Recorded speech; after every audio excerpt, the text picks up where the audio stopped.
오늘은 성령 강림절을 맞이해서 영원토록 너희와 함께 있으리라는 제목으로 말씀을 나누도록 하겠습니다.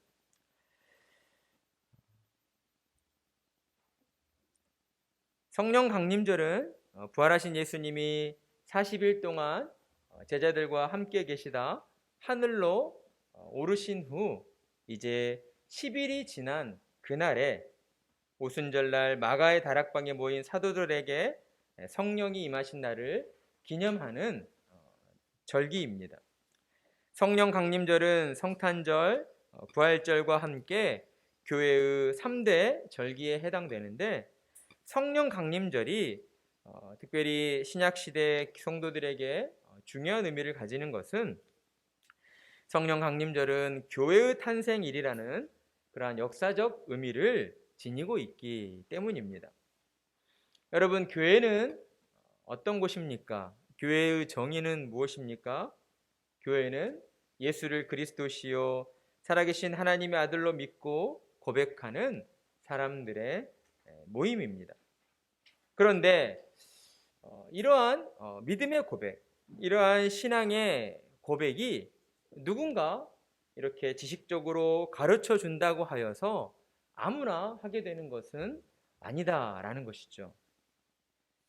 우리가 친한 친구들에게 내가 사도신경의 신앙 고백을 가르쳐 줄 테니 친구야 한번 따라해 볼래?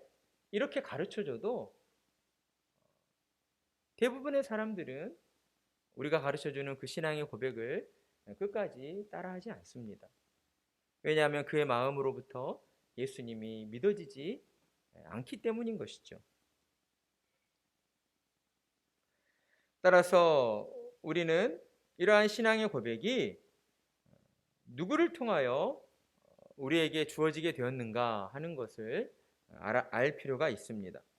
이와 관련해서 예수님께서는 마태복음 16장 17절에서 베드로에게 다음과 같이 대답하셨습니다.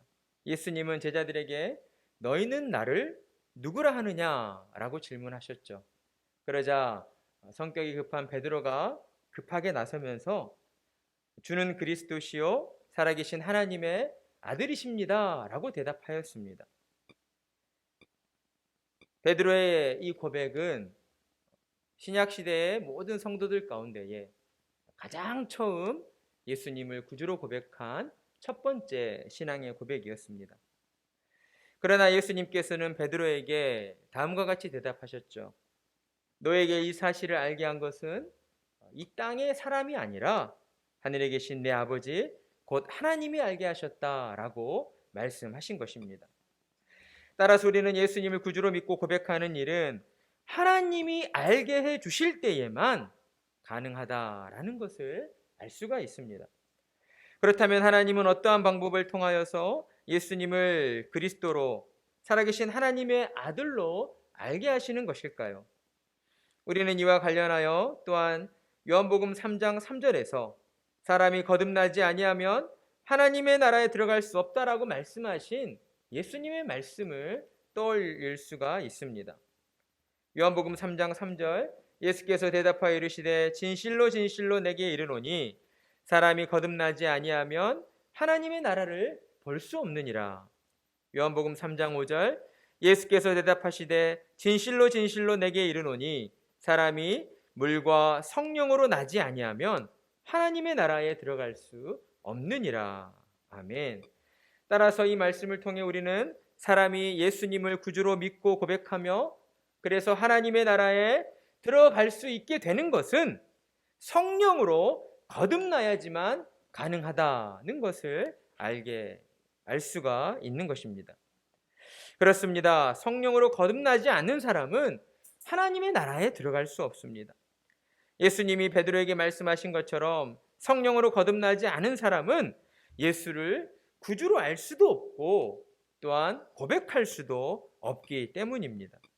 오직 성령의 임재를 통해서만 예수를 구주로 믿고 고백할 수 있으며 그로 인하여 하나님의 나라에 들어가게 되는 것입니다.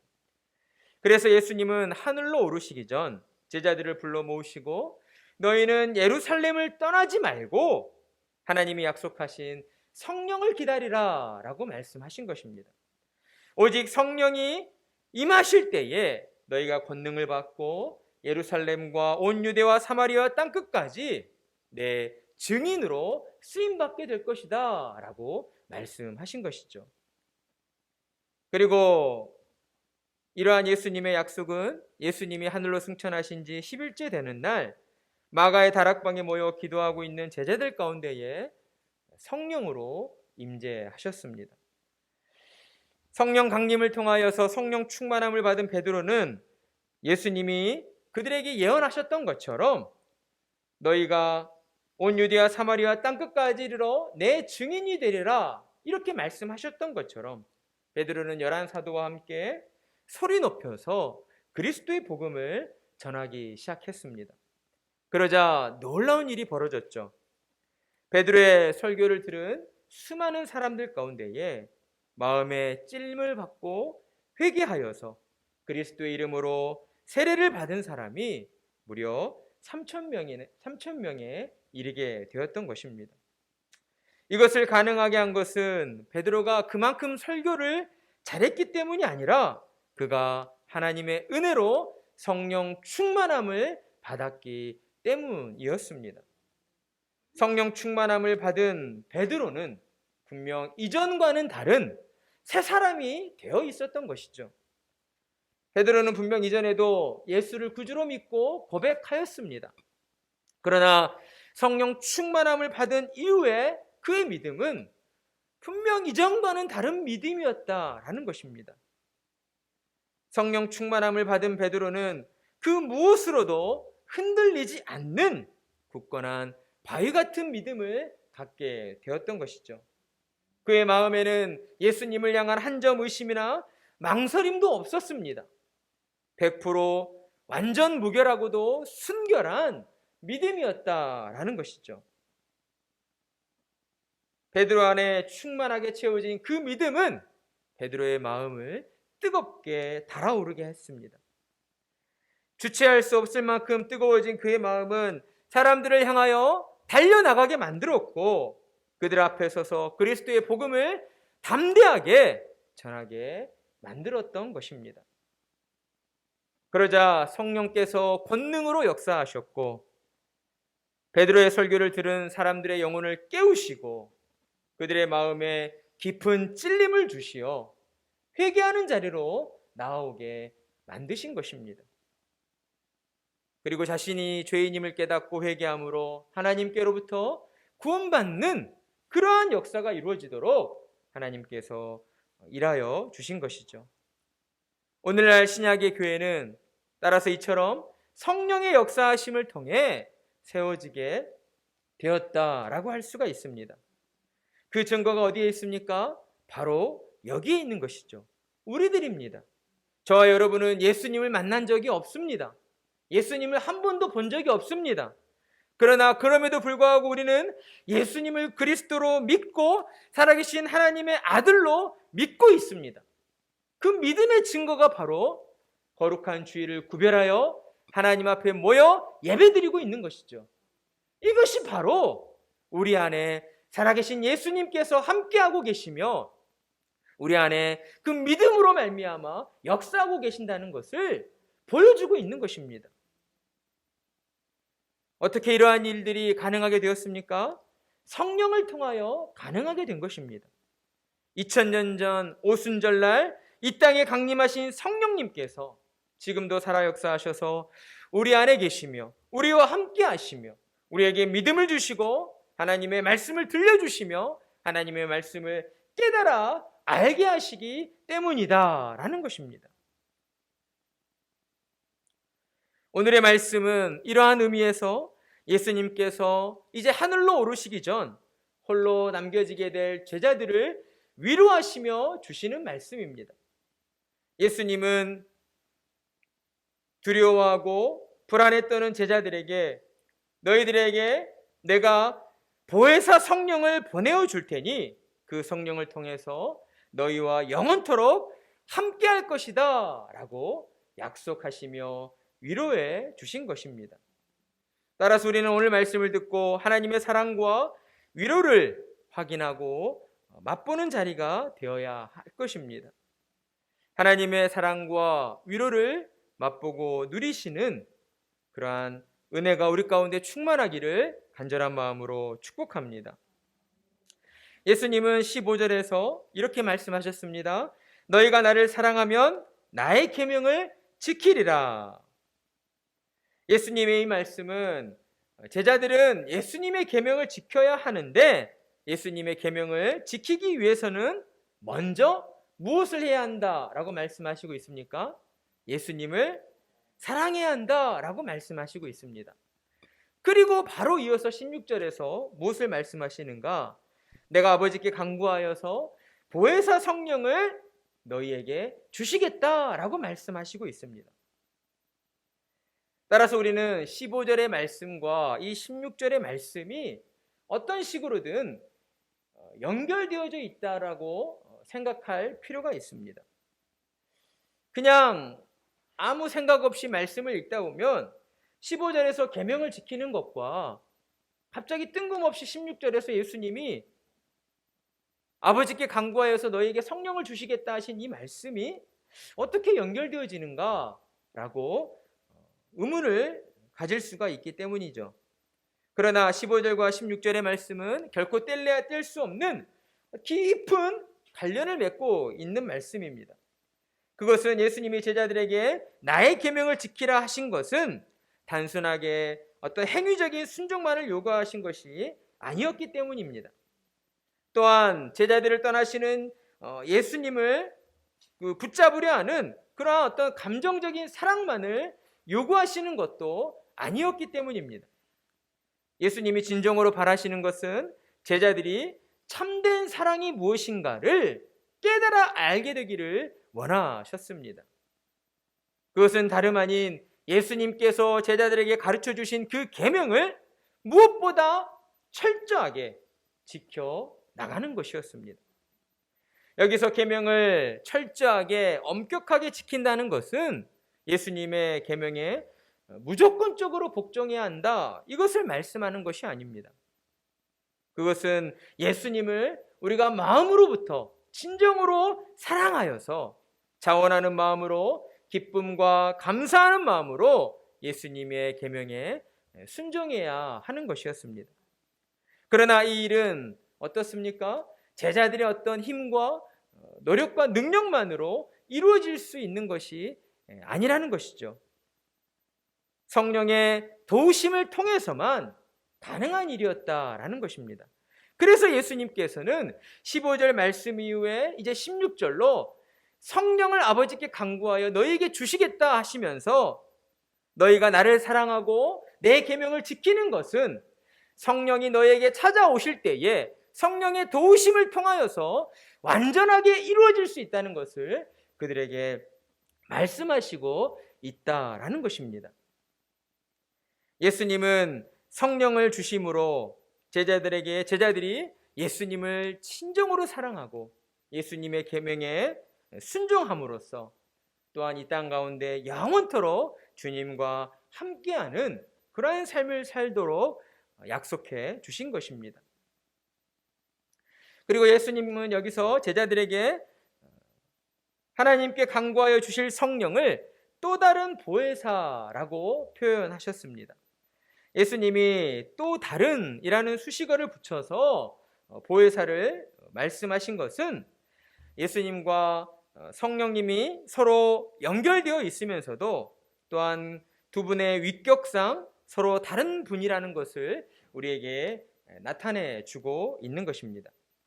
보혜사는 헬라어로서 파라클레토스라고 합니다. 이것은 변호자 또는 대언자라는 의미를 가지고 있습니다. 따라서 보혜사는 범죄한 사람이 하나님 앞에 서서 어찌할 바를 알지 못할 때 하나님 앞에서 그저 도울 사람을 찾고 있을 때에 부디 나를 변호해 주십시오 라고 부르는 분을 의미한다라고 할 수 있습니다. 파라클레토스는 사복음서에 4번 등장하고 요한일서에 1번 등장합니다. 그리고 그 외에 신약 성경에는 등장하고 있지 않습니다. 사복음서에서는 이 보혜사라는 의미가 일관되게 예수님이 하나님께로 돌아가신 후에 제자들과 함께 있도록 보냄을 받은 성령을 가리키고 있습니다. 그러나 요한 1서에서는 신자들을 위한 대언자로서 예수님 자신을 가리키고 있다라는 것이죠. 요한 1서 2장 1절 말씀, 나의 자녀들아 내가 이것을 너희에게 씀은 너희로 죄를 범하지 않게 하려 함이라.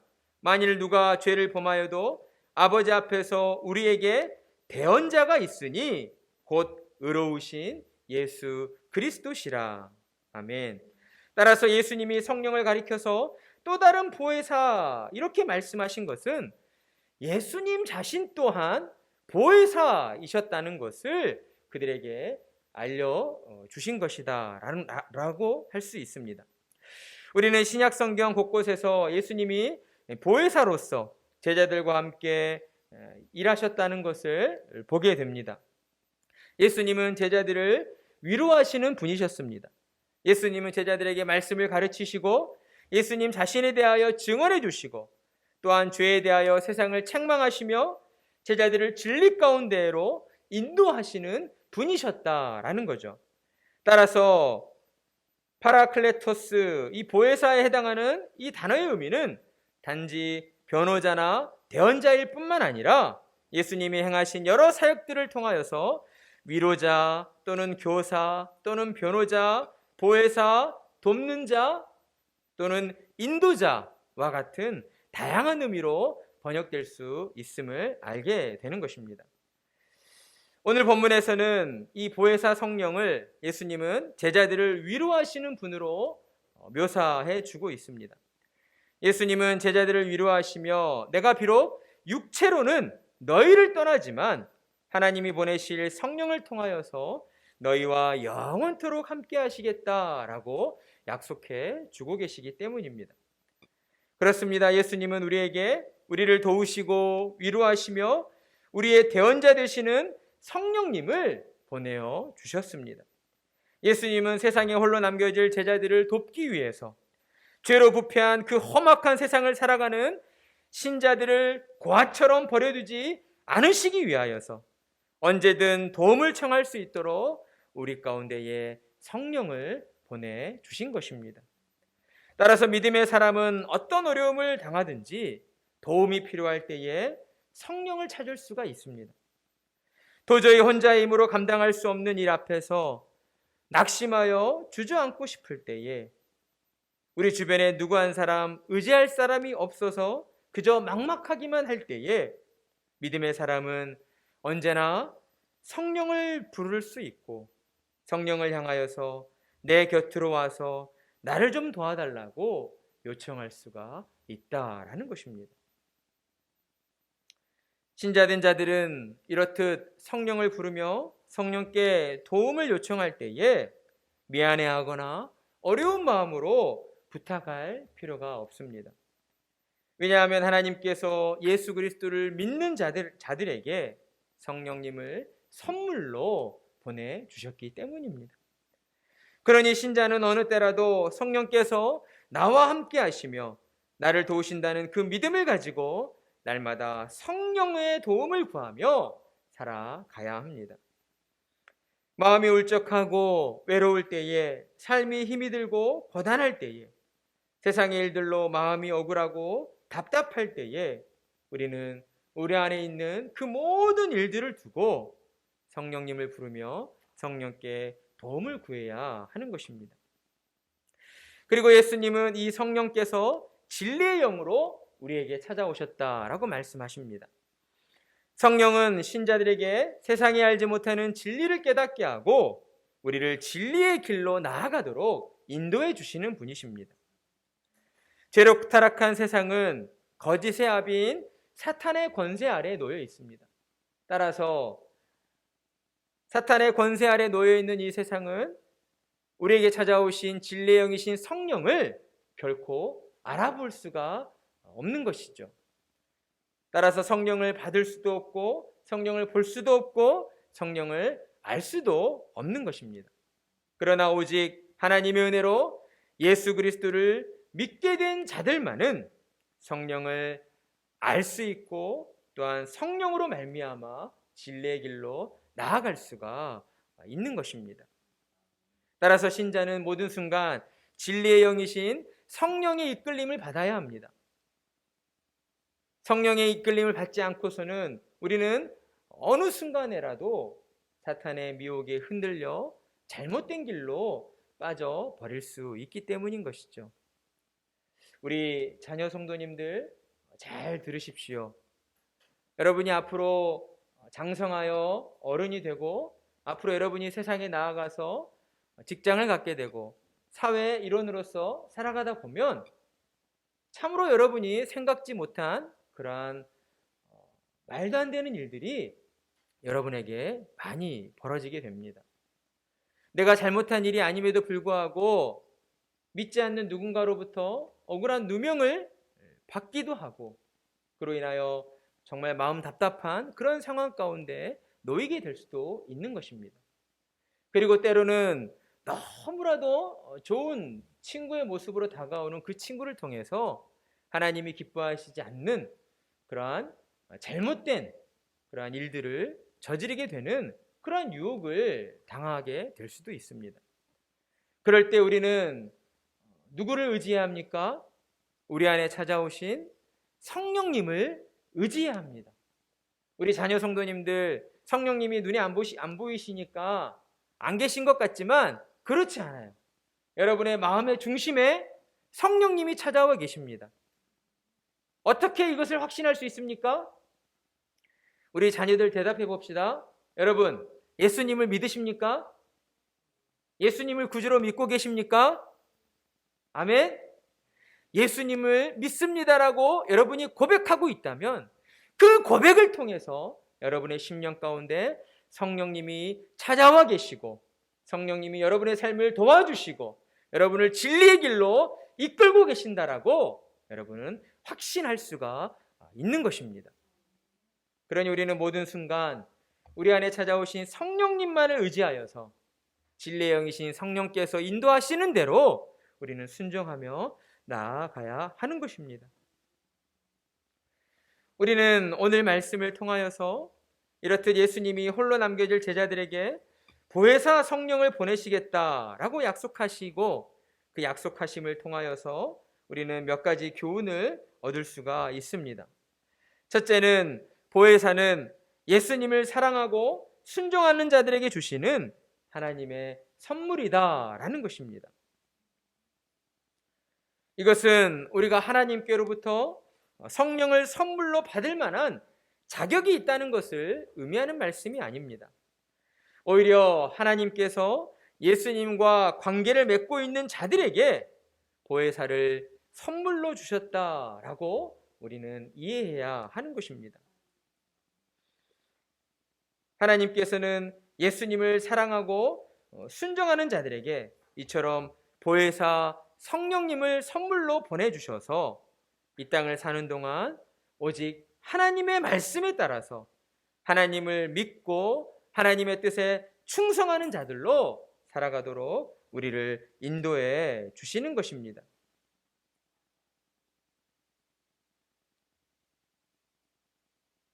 하나님의 이 같은 은혜 가운데에 우리는 늘 하나님의 선물을 힘입어 살아갈 수가 있는 것이죠. 어떠한 세상적인 어려움과 고난이 닥쳐올지라도 우리는 우리 안에 찾아오신 성령님을 의지하여서 모든 순간 성령님께 도움을 구하며 살아가게 된 것입니다. 그리고 또한 두 번째 교훈은 보혜사 성령님은 예수님의 기도를 통하여서 예수님의 간구를 통하여서 신자들에게 주시는 하나님의 선물이다라는 것입니다.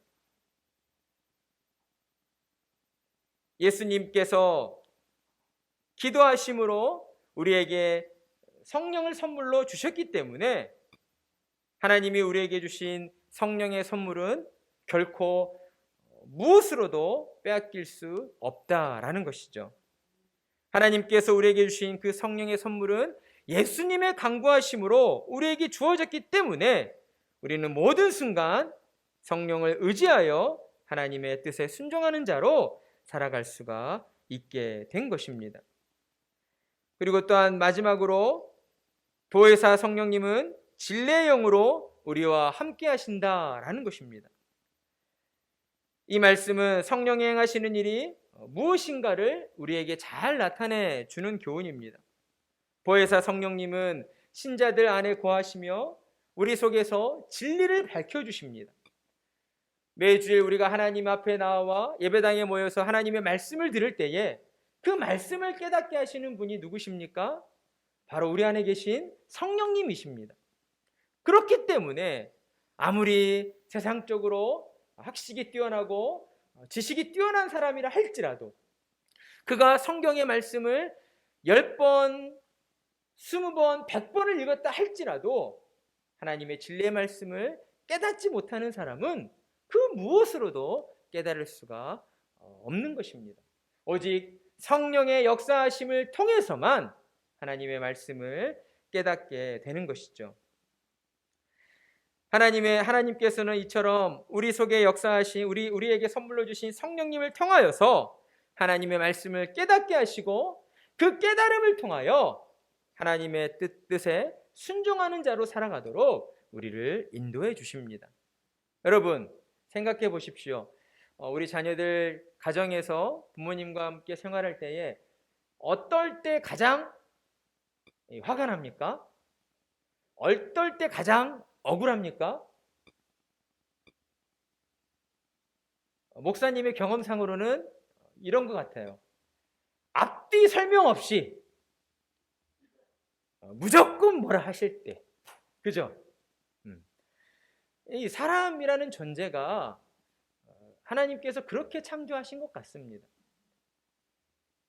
내가 이해되어지고 깨달아져야지만 우리가 어떤 일들을 행하게 되는 거예요.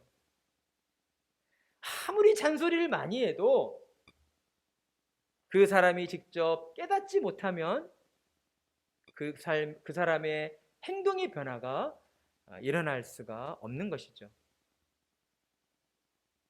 하나님께서는 때문에 우리를 위해서 성령을 보내주시고 성령님을 통하여 먼저 하나님의 말씀을 깨닫게 해 주시는 것입니다.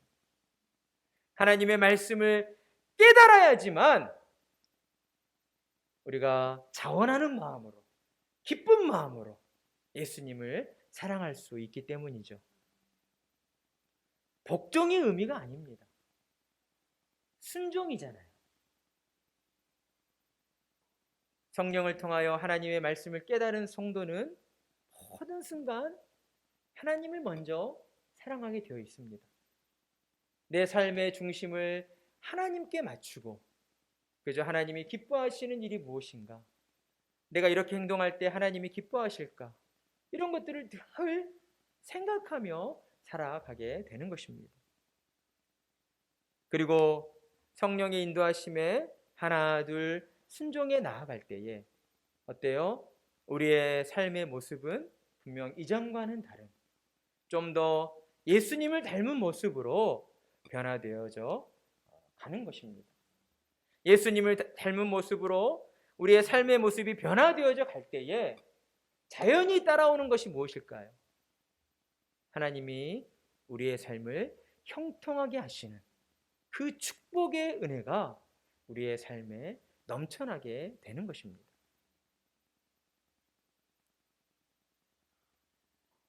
세상을 살다 보면 우리는 때로 감당하기 어려운 고난 앞에서 좌절하여 모든 걸 포기해버리고 싶을 때가 있습니다. 나를 도와줄 사람이 아무도 없는 것 같은 그런 짙은 외로움 속에 우리 스스로를 더욱 고립시키는 그러한 어려움 가운데 빠질 때가 있다는 것이죠. 그러나 예수님께서는 우리의 그러한 모습들을 기뻐하시지 않으십니다. 우리를 사랑하시는 예수님은 우리를 도와주시고 우리와 영원토록 함께 하시기 위하여 믿는 자들 가운데에 보혜사 성령님을 보내주셨기 때문입니다. 사랑하는 성도 여러분, 우리 곁에는 언제나 우리를 지원해 주시고 나만을 믿고 나만을 도와주시는 성령님이 우리와 함께 하십니다. 성령님은 우리의 대언자가 되어 주시며 우리의 위로자가 되어 주시는 분이십니다. 그러니 믿음의 사람은 혼자 힘으로 어찌할 수 없는 그러한 세상의 문제들 앞에서 세상을 바라볼 것이 아니라 언제나 성령님을 바라보며 성령님을 불러 도움을 청하는 자들이 되어야 하는 것입니다. 성령님은 멀리 계시는 분이 아니십니다. 오늘 말씀에서처럼 어디에 계십니까?